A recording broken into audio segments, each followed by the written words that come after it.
बिस्मिल्लाहिर्रहमानिर्रहीम। D students, आज हम जो टॉपिक पढ़ने जा रहे हैं वो है मोमेंटम एंड इट्स कंजर्वेशन। इसका टाइटल कंटेंट है मोमेंटम और उसकी कंजर्वेशन। फिर इसी तरह हम इसमें क्वेश्चंस को प्रैक्टिस करेंगे। मोमेंटम को डिफाइन किया जाता है as the product of mass and velocity. Velocity चूंकि एक वेक्टर क्वांटिटी है, लिहाजा मोमेंटम भी एक वेक्टर क्वांटिटी कंसिडर होगी। Momentum is the quantity of motion in a body. Momentum measures के एक बॉडी में कितना क्वांटिटी ऑफ मोशन एग्जिस्ट करता है। और रिमेंबर कि ये क्वांटिटी ऑफ मोशन सिर्फ स्पीड ऑफ मोशन पे नहीं, ये product of mass and velocity या मास एंड स्पीड पे डिपेंड करता है। अब यूनिट्स और डायमेंशंस की बात करें तो according to the product M V, the unit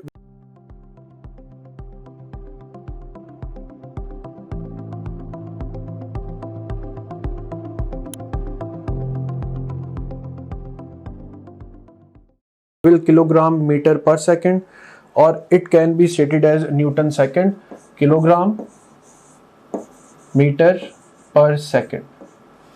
so अगर इसको सेकंड से मल्टीप्लाई और सेकंड से डिवाइड कर दिया जाए तो statement can be written as kilogram metre per second square into second.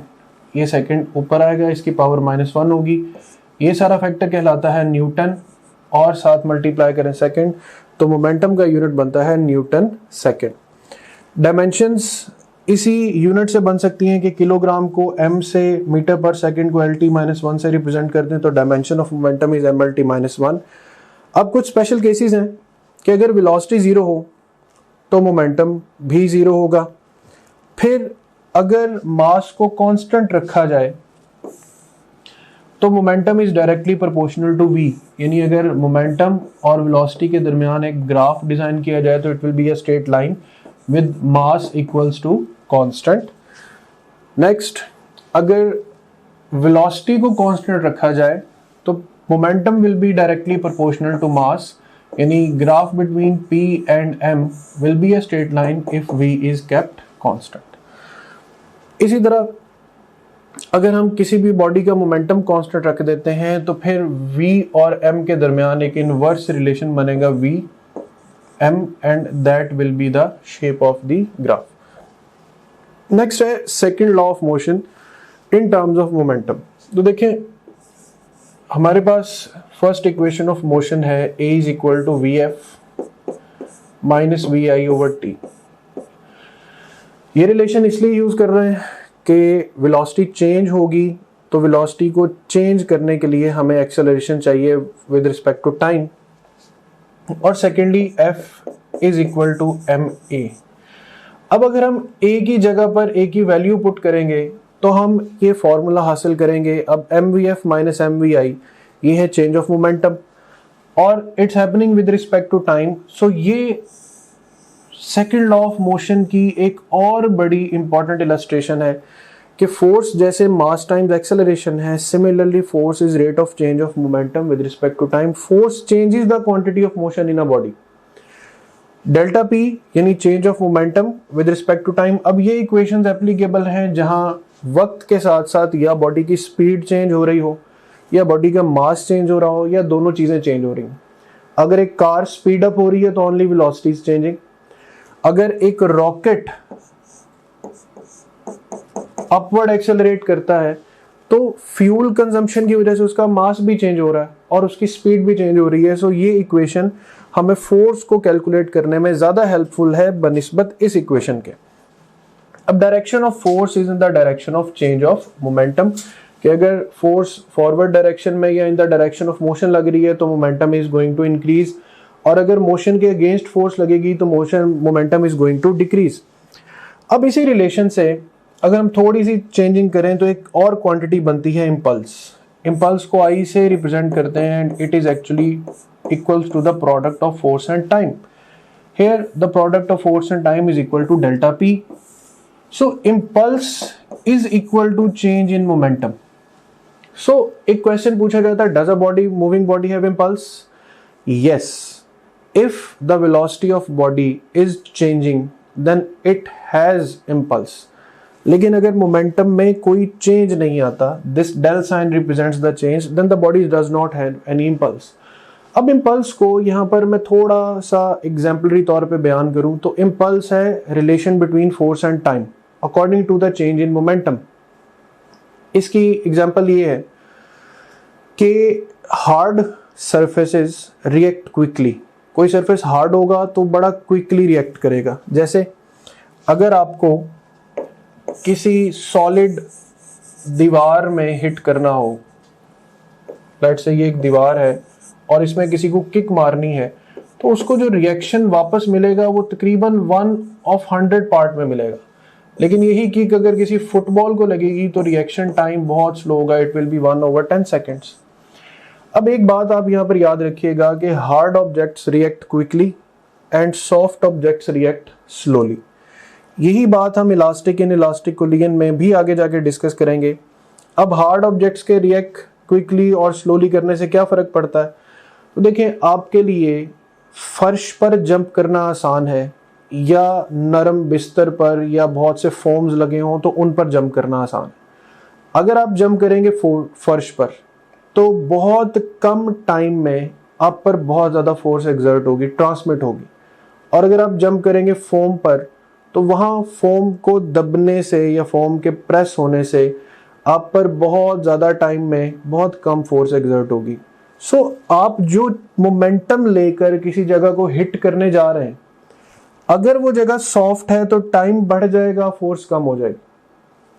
आप वही मोमेंटम लेकर किसी चीज़ को हिट करने जा रहे हैं तो अगर वो चीज़ हार्ड है तो टाइम बहुत शॉर्ट लगेगा और फोर्स बहुत ज़्यादा हो जाएगी। तो impulse is actually the adjustment of force and time. अब गाड़ियों में जो एयर बैग्स इम्प्लीमेंट किए जाते हैं उनका वर्किंग प्रिंसिपल भी यही है कि आप गाड़ी में बैठे, आपकी चूंकि स्पीड चेंज हो रही है, आपका मोमेंटम चेंज हो रहा है, जीरो से आप किसी मोमेंटम पर आ गए, now you have quantity of motion. अब अगर गाड़ी का सडनली खुदा ना खास्ता एक्सीडेंट होता है तो गाड़ी सडन रेस्ट पर आएगी और आपकी बॉडी उतने क्वांटिटी ऑफ मोशन के साथ आगे मूव करेगी। अब आगे मूव करने पर अगर सर टकराएगा स्टीयरिंग में तो स्टीयरिंग एक हार्ड ऑब्जेक्ट है। हार्ड ऑब्जेक्ट ने बहुत क्विक रिएक्शन देना है, टाइम शॉर्ट होगा, फोर्स इंक्रीज कर जाएगी। और अगर एयर बैग फौरन से फूल जाए तो टाइम ऑफ कोलिजन बढ़ने की वजह से जो मैग्नीट्यूड फोर्स है वो बहुत ज़्यादा डिक्रीज कर जाएगा। सो इम्पल्स वो चीज़ है जिसे आप डेली लाइफ में चेंज ऑफ मोमेंटम को एडजस्ट कर सकते हैं कि either you are going to hit by a hard object और by a soft object. Impulse और मोमेंटम दोनों के जो यूनिट्स हैं वो सेम होते हैं। अब हम कुछ रिलेशंस को डिस्कस करेंगे बिटवीन एनर्जी एंड मोमेंटम। इसके लिए मैं आपको कुछ स्टार्टिंग पॉइंट्स दूं कि momentum is written as mv, kinetic energy is written as 1/2 mv square. Here I can write mv square over 2। अगर इस इक्वेशन को मैं m से मल्टीप्लाई किया तो m स्क्वायर हो जाएगा और m से डिवाइड कर दूं तो एनर्जी का रिलेशन मोमेंटम के साथ बन रहा है p स्क्वायर ओवर 2m।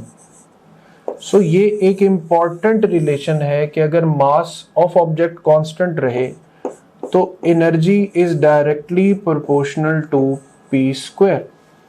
यानी अगर बॉडी का मोमेंटम 2 टाइम्स इंक्रीज करता है तो energy will increase 4 times. Body का मोमेंटम 3 टाइम्स इंक्रीज करेगा तो एनर्जी विल इंक्रीज 9 टाइम्स। यानी मोमेंटम के n टाइम चेंज होने से एनर्जी का जो चेंज है वो n स्क्वायर टाइम्स जो है वो इंक्रीज होगा। इसी तरह एक फंडामेंटल क्वेश्चन किया जाता है कि वो कौन सी स्पीड है जिस पे बॉडी का मोमेंटम और एनर्जी न्यूमेरिकली यानी नंबर वाइज इक्वल होंगे। तो P is equal to mv is equal to 1/2 mv square. m cancelled with m, v cancelled with this v, ये 2 आप इधर मल्टीप्लाई करें तो 2 इज इक्वल टू v, या साथ यूनिट लिखें तो 2 मीटर्स पर सेकंड वो स्पीड है जिसमें बॉडी का मोमेंटम और एनर्जी न्यूमेरिकली इक्वल होते हैं। अब यहां से कुछ जैसे ही आप अपनी topgrade.pk की ब्राउजर ऐप में लॉगिन होंगे, आपको ये हमारा होम पेज नजर आएगा। इसमें ये पहला जो सेक्शन है ये आपके सब्जेक्ट से रिलेटेड मटेरियल का है। सेकंड सेक्शन जो एक्स्ट्रा सपोर्ट और गाइडेंस आपको रिक्वायर्ड है ये उसके हवाले से है। थर्ड जो सेक्शन है ये डिफरेंट की स्टैटिस्टिक्स एंड टॉपग्रेड की, जो कि आपका हमारे पे कॉन्फिडेंस इंक्रीज करेंगे। एंड लास्ट ऑफ ऑल ये एग्जीक्यूटिव समरी है आपकी ओवरऑल प्रिपरेशन की प्रोग्रेस के हवाले से। सो सबसे पहले सेक्शन को हम एक्सप्लोर करते हैं। इसमें से आप किसी भी सब्जेक्ट पे क्लिक करें, से हमारे पास ये सब्जेक्ट्स हैं biology, physics, chemistry, English, logical reasoning. इनमें से किसी भी सब्जेक्ट पे आप क्लिक करें तो आपको उस सब्जेक्ट में उसके वीडियो लेक्चर्स, रिवीजन नोट्स और प्रैक्टिस क्वेश्चन मिलेंगे। आप वीडियो लेक्चर्स पे क्लिक करेंगे तो उस सब्जेक्ट के सारे यूनिट्स या सेक्शंस आपके सामने ओपन हो जाएंगे। आप किसी भी सेक्शन को चूज करेंगे, उस सेक्शन के सारे टॉपिक्स ओपन हो जाएंगे। इनमें से जिस मर्जी टॉपिक को आप चूज करें, आप उसके वीडियो लेक्चर्स को यहाँ से वॉच वीडियो बटन क्लिक करके देख सकते हैं। Right, like this over here. So ये वीडियो लेक्चर आपके सामने ये आ गया। अगेन टू न्यूरल पाथवे, इसमें भी एक हमारे पास, अगर आप जाते हैं फास्ट रिवीजन नोट्स पे, सो जिन स्लाइड्स को यूज करके हमने वीडियो लेक्चर्स रिकॉर्ड किए हैं, अब उन्हीं स्लाइड्स को आप यहाँ से रिवाइज कर सकते हैं। देख सकते हैं आपने फास्ट रिवीजन नोट्स पे क्लिक किया, इसमें सारे के सारे सेक्शन फिर ओपन हो गए। तो यहाँ पे एक बात मैं आपको बताना चाहता हूँ कि जो भी सेक्शन इंपॉर्टेंट है एग्जाम के पॉइंट ऑफ व्यू से, हमने उनके साथ इंपॉर्टेंट का टैग भी लगाया हुआ है, keeping in view the previous exam trends. Anyways, तो यहाँ पे आप किसी भी सेक्शन को चूज करें। सी सेल स्ट्रक्चर एंड कॉन्सेप्ट को मैं चूज करता हूँ, इसके सारे के सारे टॉपिक्स ओपन हो गए। इनमें से किसी भी टॉपिक को आप पिक करेंगे तो आप उसकी वो स्लाइड्स देख सकते हैं जिनसे उस टॉपिक का वीडियो लेक्चर रिकॉर्ड हुआ है। तो काफी सारा टाइम है आपका वो सेव होगा, आपको लेक्चर नोट करने की जरूरत नहीं है, आपको बने बनाए नोट्स मिल रहे हैं for the fast revision, rather super fast revision of the lectures. उसके बाद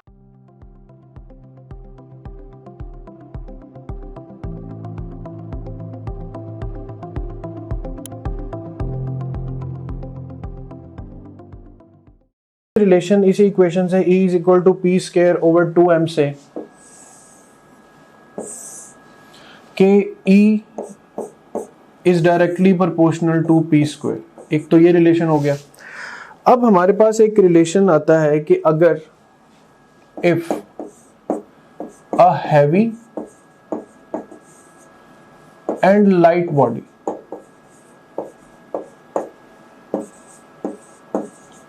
अगर एक भारी और एक हल्का जिस्म, लेट्स से हैवी बॉडी का मास m1 है और लाइटर बॉडी का मास m2 है, इनमें दो केसेस डिस्कस करेंगे।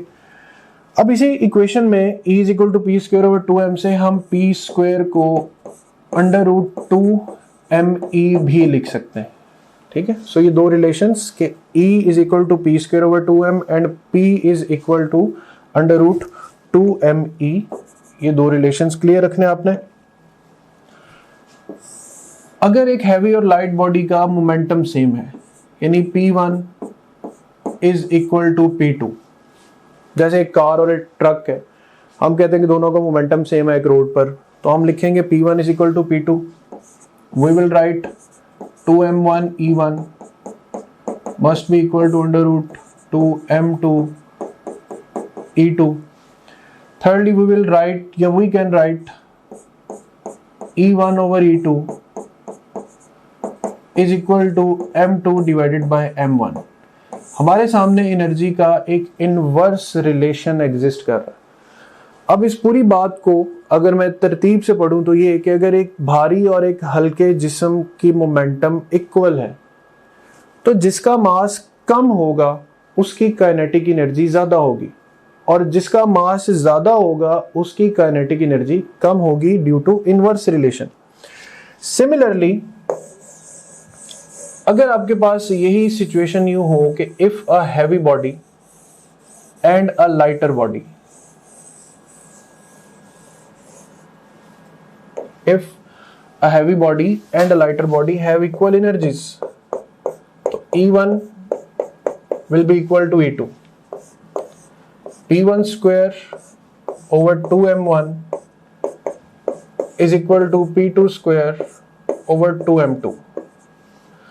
अब यहां से P1 over P2 will become under root of M1 over M2. Momentum is directly proportional to mass, as here energy was inversely proportional to mass. अगर एक हैवी और एक लाइटर बॉडी की एनर्जी सेम है तो जिसका मास ज्यादा होगा उसी का मोमेंटम भी ज्यादा होगा। ये दूसरा रिलेशन आपके पास। फिर हम एक केस डिस्कस करते हैं परसेंटेज इंक्रीज का।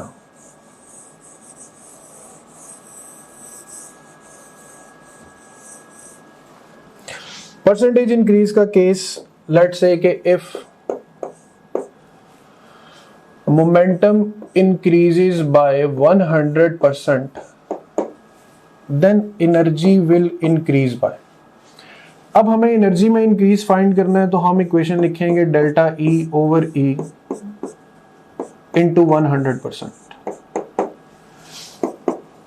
Delta E means final energy minus initial energy divided by initial energy into 100%। अब फाइनल एनर्जी की equation P dash square over 2m minus P square over 2m divided by P square over 2m। अभी ये procedure मैं completely describe कर रहा हूं, इसके बाद मैं आपको एक शॉर्टकट बताऊंगा जिससे आप परसेंटेज के क्वेश्चंस बहुत इजीली सॉल्व कर सकते हैं।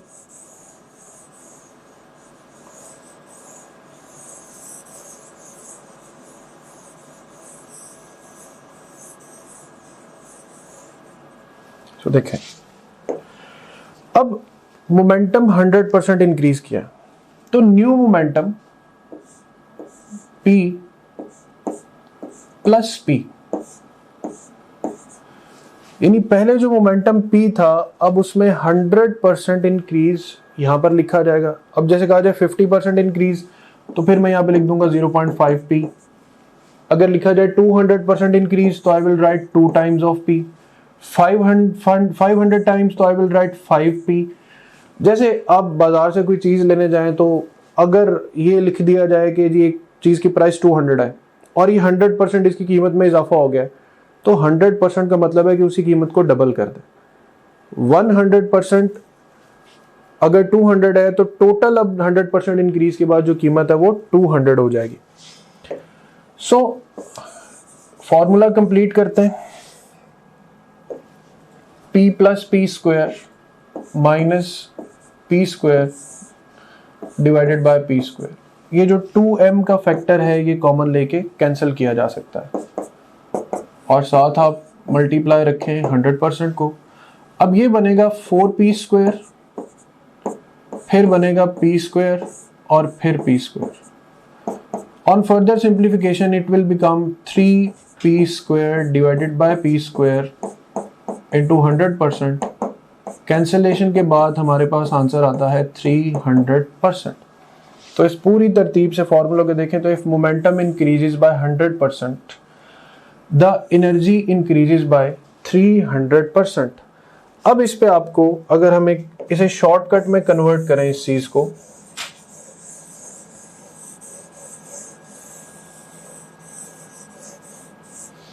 तो वो शॉर्टकट यूं हो सकता है कि मैं यहां पर लिखूं n प्लस 1 और you can write it like that 1 plus n square। n in terms of के मोमेंटम कितने टाइम इंक्रीज किया, फिर -1, यहां पर चूंकि मोमेंटम का एक ही कांस्टेंट फैक्टर रहेगा।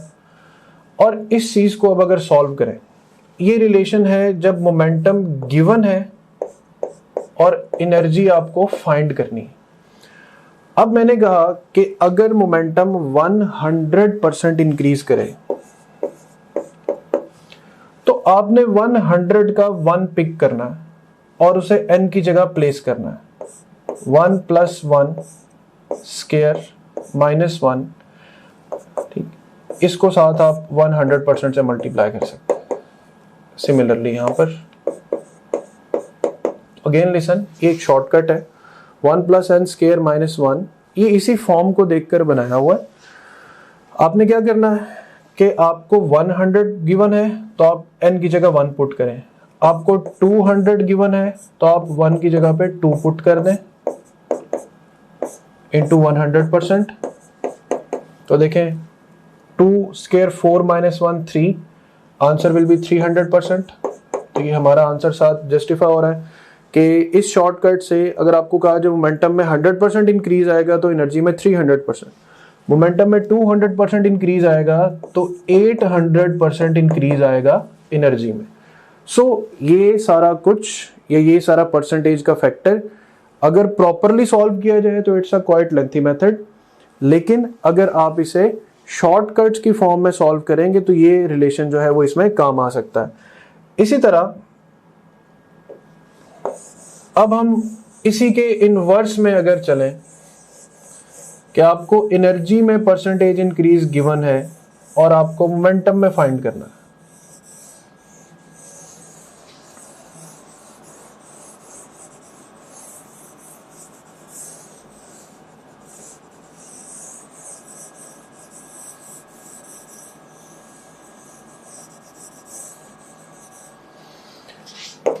कि इफ एनर्जी इंक्रीजेस बाय 300% तो मोमेंटम विल इंक्रीज बाय, अब रिलेशन होता है energy is equal to under root 2m या p इज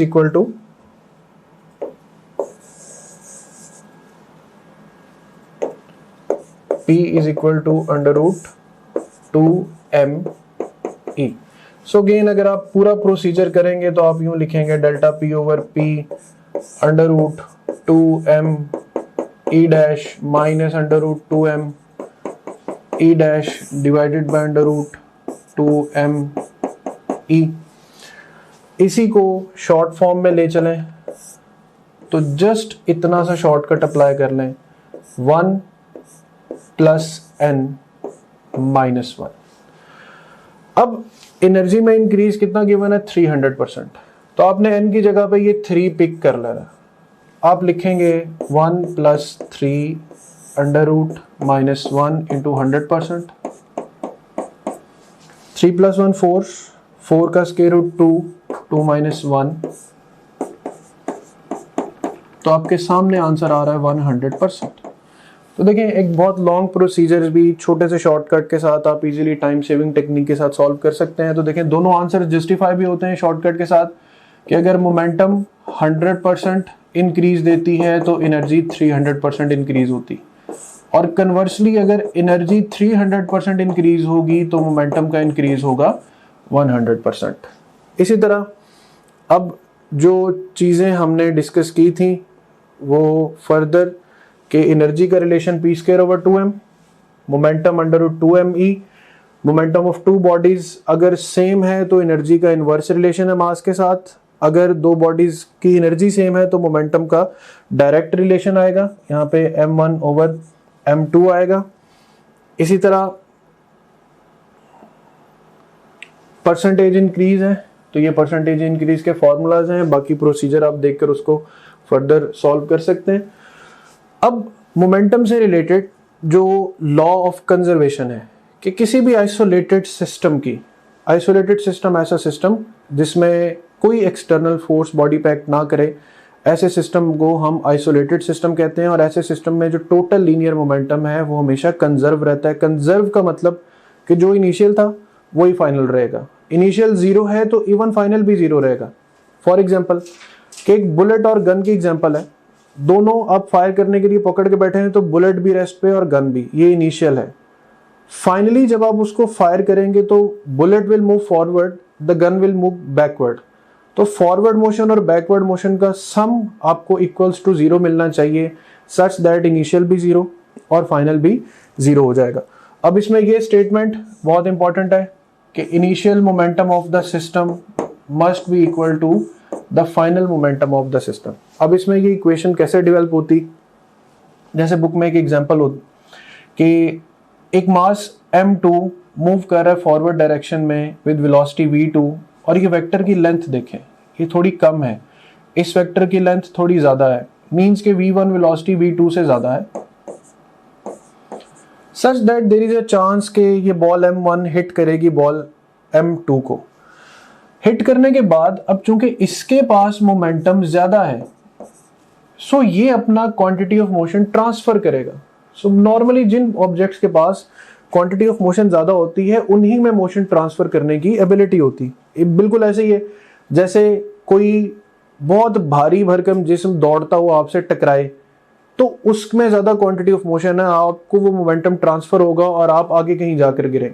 और यही केस ऐसे कि आप स्टैंडिंग पोजीशन में भी हैं तो आपकी जो रिलेक्टेंस फोर्स है वो कहीं ज्यादा है। सो आपसे कोई हल्का सा ऑब्जेक्ट भी आके टकराएगा तो टकरा के वापस पलट जाएगा।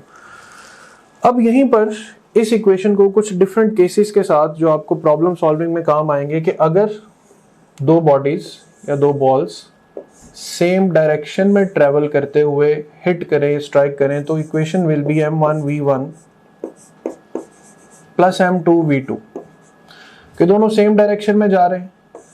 टकराने के बाद अगर ये फिर सेम डायरेक्शन में ही अपना मोशन कंटिन्यू रखते हैं तो final momentum will be m1 v1 dash plus m2 v2 dash.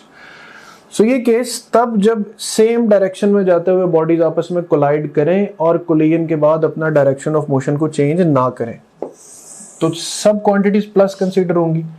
अब एक केस के दो बॉडीज एक दूसरे की तरफ बढ़ रही हैं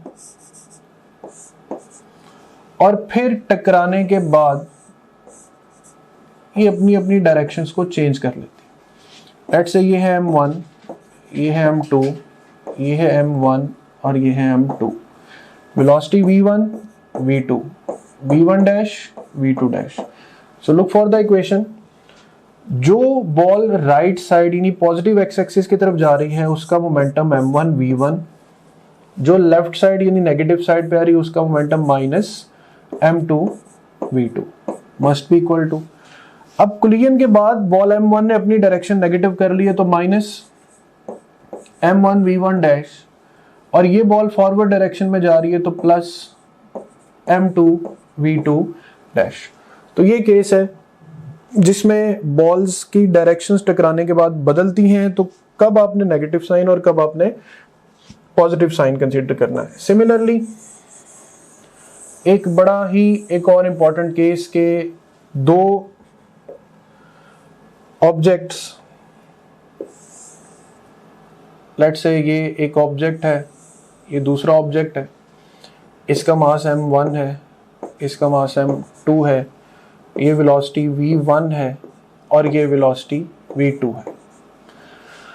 अब केस है कि पहले इसके पास वेलोसिटी है, ये बॉल जाते हुए इससे टकराए और टकराने के बाद ये दोनों अलग ना हो, ये दोनों आपस में जुड़ जाएं। जुड़ जाने के लिए क्वेश्चंस में अक्सर स्टिक टुगेदर का वर्ड यूज होता है। अब ये दोनों जुड़ जाएंगी तो दोनों मूव करेंगी एक ही सेम वेलोसिटी से और दोनों का मास भी एडेड फॉर्म में कंसीडर होगा। सो हम इस इक्वेशन को कैसे लिखेंगे? We will write m1 v1 plus m2 v2 is equal to m1 plus m2 into v। अगर आपके पास दोनों मासेस सेम हैं तो फिर इक्वेशन क्या बन रही है? यहां से m कॉमन आके कैंसिल होगा और आपके पास इक्वेशन बच जाएगी v1 plus v2 divided by 2 is equal to v। तो कॉमन वेलोसिटी का ये फॉर्मूला बन जाएगा v1 यानी sum of velocities divided by 2, या आप यूं कह सकते हैं कि आपको अगर कॉमन वेलोसिटी फाइंड करनी है तो आप एवरेज ऑफ बोथ वेलोसिटीज जो है उसे फाइंड कर लें। इसी तरह एक और केस ये डेवलप हो सकता है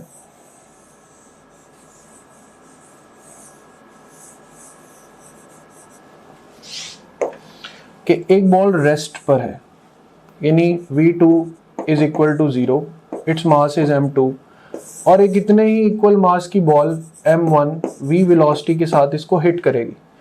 हिट करने के बाद ये इसको घसीटती हुई या इसके साथ स्टिक टुगेदर कंडीशन में आगे जाएगी, तो फिर इक्वेशन क्या बनेगी? There is m1 v1 but there is no m2 v2 because v2 is equal to 0। Again the masses joined together, so m1 plus m2 into v. So here the final common velocity can be found as m1 over sum of masses जो most important feature है या teaching tool है, that is our question bank. So अगर हम practice questions पे जाते हैं तो इसमें हम देखें कि आप डिफरेंट तरीके से टेस्ट दे सकते हैं। सो आप जैसे मर्जी माइंड में डिफाइन कर लें कि आपने किसी एक टॉपिक का टेस्ट देना है, या एक चैप्टर का, एक यूनिट का, क्वार्टर सिलेबस का, हाफ सिलेबस का, फुल सिलेबस का, जो मर्जी सिलेबस आप डिफाइन कर लें, उस डिफाइंड सिलेबस में से 20 तरीकों से आप टेस्ट दे सकते हैं। कैसे? जैसे जो भी सिलेबस आपके माइंड में डिफाइंड है, आप चाहें तो उस सिलेबस के हमारे पास जो अवेलेबल ऑल क्वेश्चन उनका टेस्ट दे सकते हैं, या जो आपने टॉपलेट.pk पे आप प्रैक्टिस करते रहे हैं, तो आप चाहते हैं कि आपने दोबारा may be second third time आप टेस्ट दे रहे हैं, आप चाहते हैं कि मेरे पास सिर्फ और सिर्फ उस सिलेबस के अनसीन क्वेश्चन का टेस्ट आए, आप वो भी दे सकते हैं। इसके अलावा इनकरेक्ट क्वेश्चन के टेस्ट देते हुए जो सवाल आपके गलत हुए थे, आप उन गलत सवालों का टेस्ट अलग से क्रिएट कर सकते हैं। जैसे अगर आपने फिजिक्स के 20 टेस्ट दिए हैं, उनमें से आपका कोई मे बी आपके कोई 30 क्वेश्चन रॉन्ग हुए थे, उन 30 रॉन्ग क्वेश्चन का इकट्ठा टेस्ट भी आप क्रिएट कर सकते हैं। और इसी तरीके से जो जिन क्वेश्चन को आपने टेस्ट के दौरान बुकमार्क किया तो उनका टेस्ट कॉल कर सकते हैं, जो टेस्ट आपने अटेम्प्ट किए थे क्वेश्चन उनका टेस्ट कॉल कर सकते हैं, अनअटेम्प्टेड का, और इवन यानी कि टेस्ट देते हुए आपने जिनको अटेम्प्ट किया था और टेस्ट देते हुए जिनको आपने अटेम्प्ट नहीं किया था, ये अनसीन से डिफरेंट है। अनसीन का तो मतलब ये है कि वो टेस्ट में कभी आए नहीं आपके। इसके अलावा आप देख सकते हैं कि इवन पास्ट क्वेश्चंस का बहुत बड़ा पूल यहाँ पे मौजूद है। अगर हम गौर करें, देखें कि ईकैट के, नम्स के, NMDCAT, AKU, MDCAT Punjab के और ईटा केपीके के, ये इवन जो पीएमसी के जो सैंपल पेपर्स हैं उनके टॉपिक वाइज पास्ट क्वेश्चन देखिए यहाँ पे मौजूद है ओवरऑल। अब किसी भी टैब पे क्लिक करें, सारे के सारे एक्चुअल पास्ट क्वेश्चंस जब वो आ जाएंगे। ऑफ कोर्स ये सारे के सारा बड़ा इंपॉर्टेंट टूल है जो कि पूरे पाकिस्तान से बड़े मेन एग्जामिनर्स ने, बड़े सीनियर एग्जामिनर्स ने ये डेवलप किया होगा। एनीवेज, इसमें से किसी भी आप टॉपिक चूज करें, जैसे मैं यहाँ पे सारे टैग्स को चूज कर लेता हूँ, तो हमारे पास ये सारे के सारे टॉपिक्स आ गए। इनमें से किसी एक टॉपिक को मैं चूज करूँ या एक सेक्शन को, या मैं मल्टीपल सेक्शन को चूज करूँ, तो मैं उसका टेस्ट दे सकता हूँ। से मैंने 2 सेक्शन चूज किए, इसमें से सेम है कार्बोहाइड्रेट्स और प्रोटीन्स, इनका टेस्ट देना चाहता हूँ, या ओवरऑल मैं सारे सेक्शन का टेस्ट देना चाहता हूँ, वो मैं दे सकता हूँ। या मैं डिफाइन करूंगा मे बी जी मैंने 50 एमसीक्यूज का टेस्ट देना है, तो ये 50 एमसीक्यूज का टेस्ट आपके सामने ये क्रिएट हो गया। सो ये आपके सामने आ गई है जी टेस्ट की स्क्रीन, जिसमें आप देख सकते हैं कि ये ईटा केपीके का पास्ट क्वेश्चन है, ये स्टेटमेंट है, ये ऑप्शंस हैं। इसमें ओवरऑल ये देखिए कि इसमें अगर हमने क्लिक किया तो आपका ये करेक्ट आंसर भी सामने आ गया। अगर आप इसकी एक्सप्लेनेशन देखनी है तो वो भी आप देख सकते हैं। इसके अलावा ये क्वेश्चन वेरीफाइड है बाय आवर टीम, इसको अगर आप चाहें बुकमार्क कर सकते हैं। इस क्वेश्चन से रिलेटेड डिफरेंट स्टैट्स यहाँ पे आ रहे हैं वगैरह वगैरह। यहाँ से आप नेक्स्ट क्वेश्चन पे जा सकते हैं, जरूरत पड़े तो आप यहाँ से प्रीवियस क्वेश्चन पे जा सकते हैं, और फिर अल्टीमेटली जब आप चाहें आप टेस्ट को फिनिश करके इवन रिजल्ट को भी व्यू कर सकते हैं।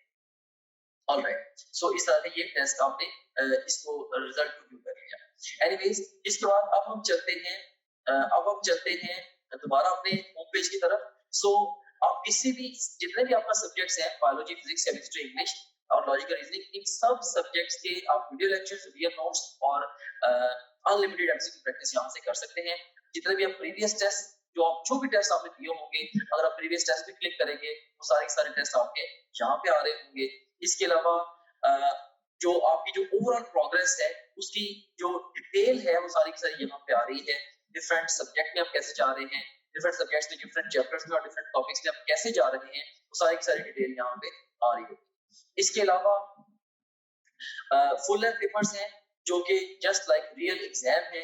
यहाँ से किसी भी फुल लेंथ पेपर को किसी भी टाइम पे लॉन्च कर सकते हैं अपनी तरीके शुरू पे या इवन मिड सेशन में जाके नियर द एग्जाम आप इन को जब चाहे आप अटेम्प्ट कर सकते हैं। उसके बाद फिर सपोर्ट मटेरियल है, इसमें इनको वीडियो रिव्यूज हैं, डिफरेंट स्टूडेंट्स हैं जिन्होंने टॉप ग्रेड से पढ़ा, वो आपको गाइड कर रहे हैं हमारे सिस्टम के हवाले से भी, ओवरऑल तैयारी के हवाले से भी। आप खुद बच्चों से गाइडेंस ले सकते हैं। इसके अलावा हमारे ये टेस्टिमोनियल्स हैं जो पूरे पाकिस्तान में हजारों स्टूडेंट्स हमसे पढ़ रहे हैं, वो हमारे बारे में क्या कहते हैं उसकी डिटेल यहाँ पे आप देख सकते हैं। इसके अलावा सिलेबस यहाँ पे गिवन है। अगर आप कंटेंट देखना चाह रहे हैं हमारे कोर्स का, वो सारे के सारे यहाँ पे ओवरऑल विजिबल है। And in addition to that study schedules बड़ा एक अहम फीचर है, अहम मॉड्यूल है।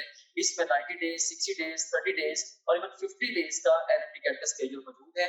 आप अपनी नीड के अकॉर्डिंगली जिस मर्जी स्केड्यूल को फॉलो कर सकते हैं डिपेंडिंग अपॉन कि आप टाइम फ्रेम में किस जगह पे खड़े हैं। जैसे अगर आप एग्जाम आपका 1 महीने के बाद एग्जाम है, ऑफ कोर्स आप 30 डेज वाला प्लान फॉलो करेंगे। अगर आपके एग्जाम में 2 हफ्ते रहते हैं तो आप 15 दिन वाला प्लान फॉलो करेंगे एंड सो ऑन। सो इसमें हमने आपको ये बताया है स्केड्यूल्स के अंदर ये गाइड किया है कि आपने गिवन टाइम को बेस्ट यूटिलाइज कैसे करना है। फिर इसके अलावा डाउनलोड्स का सेगमेंट है, जो भी डिफरेंट इंपॉर्टेंट कंटेंट है आपसे रिलेटेड वो सारे के सारे आपको डाउनलोड्स में मिल जाता है। और इसके अलावा गाइडेंस वीडियोस काफी सारी इसके अंदर पड़ी हुई हैं जो कि मैंने खुद रिकॉर्ड करके इसके अंदर डाली है। इसमें बहुत सारे हवालों से जनरल गाइडेंस आप इन वीडियो से ले सकते हैं। सो ये था हमारे पास ये हमारे पास गाइडेंस वीडियोस का ये सेगमेंट था। Okay, so this was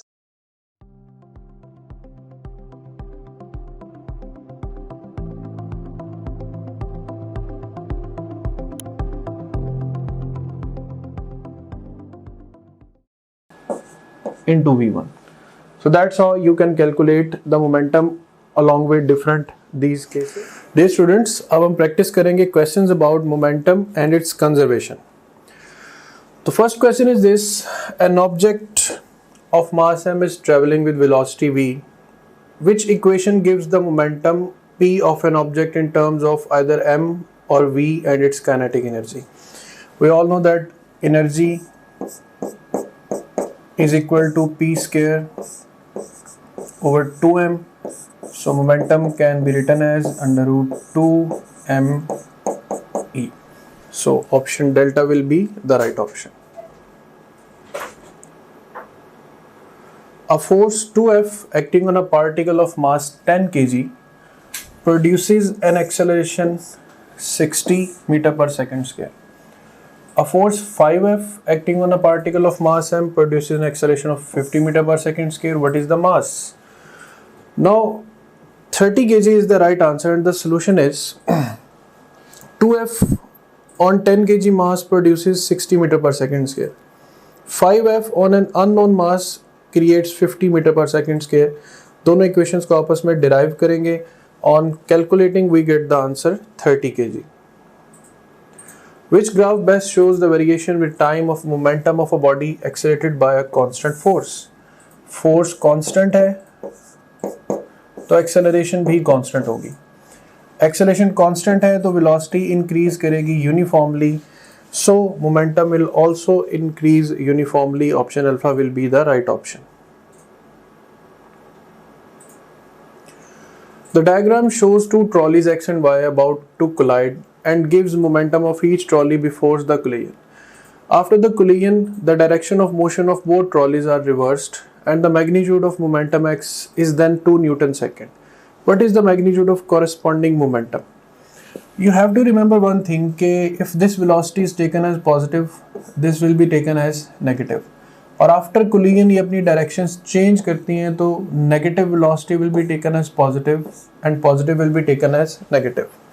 so on solution 20 minus 12 यानी प्लस और माइनस इक्वल्स टू -2. इसकी बैकवर्ड जो मोमेंटम वो -2 हो जाएगा और मोमेंटम ऑफ ट्रॉली y हमें फाइंड करना है. So on solving you will get the answer 10 Newton second. Which graph shows the variation of with time of the momentum of a body accelerated by a constant force? Again, force constant है तो acceleration constant, velocity will increase linearly and there will be linear increase in the momentum. The graph shows how the force acting on a body varies with time. Assuming that the body is moving in a straight line, by how much does its momentum change? The product of force and time impulse is equal to change in momentum. तो हम इस graph के अंदर जितना area है उसे calculate करेंगे by this formula and we will get the answer C 20 kilogram meter per second. A body initially at rest means its initial momentum is 0, explodes into two masses that moves apart with speed v1 and v2 respectively. What is the ratio v1? By conservation of momentum, initial momentum 0, Final momentum में one body has positive momentum, other has negative momentum due to opposite velocity. So by solving we will get the inverse ratio of mass and velocity. Option beta will be the right option. A ball of mass 2 kg traveling at 8 meter per second strikes the ball of mass at 4 kg traveling at 2 meter per second. Both balls are moving along same direction, straight line. After collision, both balls move at the same velocity v. What is the magnitude of the velocity?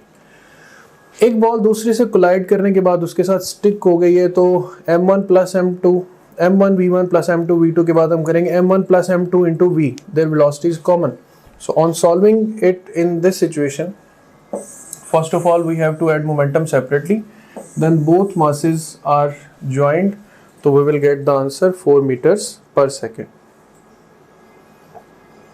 A ball of mass 150 gram moving with an acceleration 20 meter per second square is hit by a force which act on it for 0.1 second. The impulsive force, the product of force and times gives us the impulse here.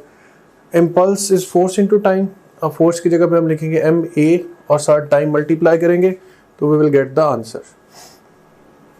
A force of 50 dynes is acted on a body of mass 5 gram which is at rest for an interval of 3 seconds. Then impulse, again the product of force and time, so Charlie will be the right option.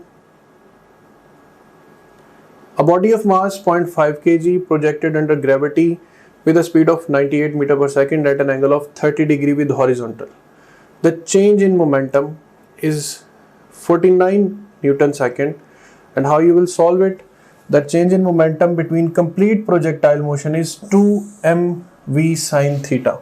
So we will put the values and get the result as 2mv sine theta. Two equal masses are projected at the same angle from 2 points separated by their range with equal velocities. The momentum at the point of their collision. The situation is कि दो particles को उनकी range के distance से separate किया और फिर opposite direction में उनको थ्रो किया with equal velocity at highest point. They will have equal and opposite momentums. So the net change in momentum will be equals to 0. The kinetic energy of two masses m1 and m2 are equal. The ratio of their linear momentum, if E1 is equal to E2 P1 square over m1 equals to P2 square over 2m2. On simplifying we will get P1 over P2 equals to under root m1 over m2. So under root m1 over m2 will be the right option. Which of the following has maximum momentum? चारों options के momentums को आप simply calculate कर सकते हैं. Here the calculated values are given here. So option D, 20 gram weighing after falling 1 kilometer has the highest momentum.